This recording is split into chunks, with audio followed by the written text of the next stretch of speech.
ബുദ്ധി, പണം, ടൈമിംഗ്. ഒരു പെർഫെക്റ്റ് ട്രാൻസ്ഫർ ഡീൽ നടപ്പിലാകണമെങ്കിൽ ഇവ മൂന്നും കൃത്യമായ അളവിൽ ചേരണം.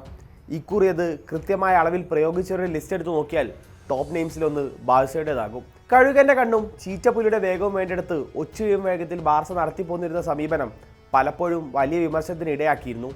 എന്നാൽ ഡെക്കോയുടെ വരവോടെ വീണ്ടും ട്രാക്കിലായ കറ്റാലന്മാർ ഈ വിൻഡോയിൽ നടത്തിയ ട്രാൻസ്ഫറുകൾ ഒന്നിനൊന്ന് മികച്ചതാണ്. ടീമിലെ വിടവുകൾ ഒന്നൊന്നായി അടക്കുന്ന പെർഫെക്റ്റ് ഡീലുകൾ. റാഷ്ഫോർഡിനെ സ്ഥിരപ്പെടുത്താൻ യുണൈറ്റഡ് ചോദിച്ച ഭീമമായ തുകയെ തുടക്കം മുതൽ എതിർത്ത ബാഴ്സ അതിനേക്കാൾ മികച്ച ഡീലാണ് ഗോർഡനിലൂടെ ഒപ്പുവെച്ചത്.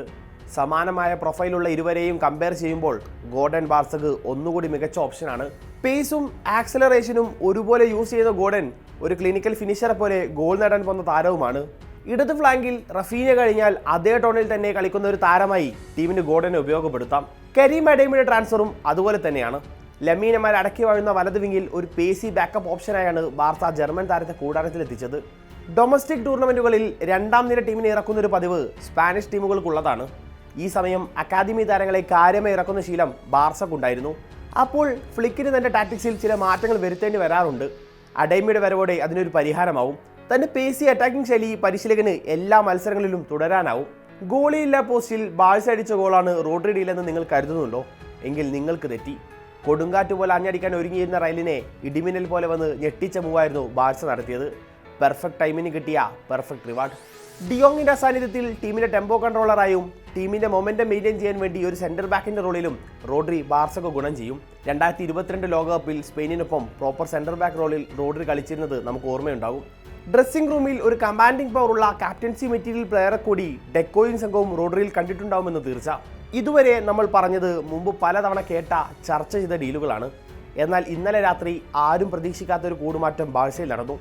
അകത്തേക്കല്ല, പുറത്തേക്ക്. റൊണാൾഡോ അറാഹോ എന്ന അവരുടെ ഉറുഗ്യൻ സെന്റർ ബാക്ക് സീസൺ അവസാനം വരെയുള്ള ലോൺ ഡീലിൽ ലിവർപൂളിലേക്ക് ചേക്കേറി. ഒരു കാലത്ത് അഗ്രഷൻ കൊണ്ടും ഡിഫൻസീവ് എബിലിറ്റി കൊണ്ടും ജെറാർഡ് പിക്കയെ പോലെ ടീമിന്റെ അവിഭാജ്യ ഘടകമാവുമെന്ന് എല്ലാവരും കരുതിയ പേരായിരുന്നു അറാഹോയുടേത്. എന്നാൽ തുടരെ വന്ന പരിക്കുകളും പിന്നാലെ വന്ന ഫോമില്ലായ്മയും താരത്തെ ആരാധകർക്ക് പോലും വേണ്ടാത്തവനാക്കി. 2 വർഷം മുമ്പ് താരത്തെ യുവന്റസിന് വിൽക്കാൻ ബാർസ ഒരുങ്ങിയിരുന്നെങ്കിലും ഇനിഗോ മാർട്ടിനസിനേറ്റ പരിക്ക് ആ നീക്കം തടഞ്ഞു. ഇന്നിപ്പോൾ അറാഹോയെ ലോണിൽ പറഞ്ഞയക്കുമ്പോൾ ബാർസ തങ്ങളുടെ പദ്ധതി എന്തെന്ന് വെളിവാക്കി കഴിഞ്ഞു. ഒരു പ്രോപ്പർ സെന്റർ ബാക്കിനെ ഉടൻ വാങ്ങണം. അലക്സാൻഡ്രോ ബാസ്റ്റോണി, നിക്കോസ് ലോട്ടർബെക്ക് എന്നിങ്ങനെ പല പേരുകൾ പല സമയത്തായി കേട്ടിരുന്നെങ്കിലും ഒന്നും നിലവിൽ ക്ലബ്ബുമായി ബന്ധിപ്പിക്കുന്നില്ല. ഏറ്റവും ഒടുവിൽ ഐമറിക് ലപ്പോർട്ടിനെ എത്തിച്ച് ഒരു സ്പാനിഷ് നാഷണൽ 11 സെറ്റ് ചെയ്യാൻ ബാർസ നീക്കങ്ങൾ നടത്തുന്നതായി റിപ്പോർട്ടുണ്ടായിരുന്നു. എന്നാൽ അത്ലറ്റിക് ക്ലബിന് ഈ ഡീലിനോട് താല്പര്യമില്ലെന്നാണ് അവർ ബാർസയെ അറിയിച്ചത്. ഇതോടെ മാർക്കറ്റിൽ അവൈലബിൾ ആയ മറ്റൊരു പേരിലേക്ക് ക്ലബ്ബ് തങ്ങളുടെ ഫോക്കസ് ഷിഫ്റ്റ് ചെയ്തിട്ടുണ്ട്. അർജന്റീനയുടെ ക്രിസ്ത്യൻ റൊമേറോയിലേക്ക്. ടോട്ടനം വിടാൻ ഒരുങ്ങുന്ന താരത്തെ ടീമിലെത്തിക്കാൻ നേരത്തെ അത്ലറ്റിക്കോ മാഡ്രിഡ് രംഗത്തുണ്ട്. എന്നാൽ സമീപകാലത്ത് അത്ലറ്റിക്കോ മാഡ്രിഡുമായുള്ള വൈര്യം പരിഗണിച്ച് താരത്തെ റാഞ്ചാനാണ് ബാഴ്സ ആസൂത്രണം ചെയ്യുന്നത്. ഇരുവരുടെയും വൈര്യത്തിന് എരിവ് പകർന്ന കാരണമായ ഹൂലിയൻ അൽവാരസ് ഡീലാണ് ഇരു ആരാധകരും ഉറ്റുനോക്കുന്ന ഒന്ന്. ട്രാൻസ്ഫർ വിൻഡോയുടെ തുടക്കം മുതൽ പറഞ്ഞു കേൾക്കുന്ന ഈ ഡീലിന് ബാഴ്സയും അൽവാരസിന്റെ ക്യാമ്പും ഒരുക്കമാണെങ്കിലും സമ്മതം മൂളാത്തത് അത്ലറ്റിക്കോ മാഡ്രിഡാണ്.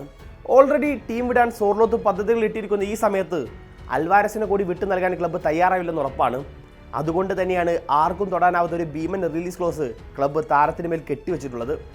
എന്നാൽ ഡുസാൻ വ്ലാഹോവിച്ചിനെ ടീമിലെത്തിക്കാനുള്ള നീക്കങ്ങൾ അത്ലറ്റിക്കോ അണിയറയിൽ നടത്തുന്നുണ്ട്. ഈ ഡീൽ നടന്നു കഴിഞ്ഞാൽ ഒരു പക്ഷേ വലിയൊരു തുകക്ക് ക്ലബ്ബ് അൽവാരസിനെ ബാർസക്ക് വിൽക്കാൻ തയ്യാറായേക്കും. അങ്ങനെ ഒരു അവസരത്തിന് വേണ്ടിയാണ് ബാഴ്സയും കാത്തിരിക്കുന്നത്. താരത്തിനായി ഏതറ്റം വരെയും പോകുമെന്ന് ക്ലബ് പ്രസിഡന്റ് ലെപ്പോർട്ട നേരത്തെ തന്നെ പറഞ്ഞിരുന്നു. റോഡ്രിക്കായി 80 മില്യൺ ചോദിച്ച സിറ്റിയോട് മധ്യസ്ഥ ചർച്ചകൾ നടത്തുകയാണ് ബാഴ്സ ഇപ്പോൾ. മുമ്പ് ബുസ്കറ്റ്സും പിന്നീട് കെസ്സിയും ഗുണ്ടോഗനും ഡിയോങ്ങും എല്ലാം ചെയ്ത ടീമിന്റെ ബാലൻസ് കീപ്പിംഗ് എന്ന കടുപ്പമേറിയ ജോലി റോഡ്രിയെ ഏൽപ്പിക്കാൻ തന്നെയാണ് ക്ലബിന്റെ തീരുമാനം.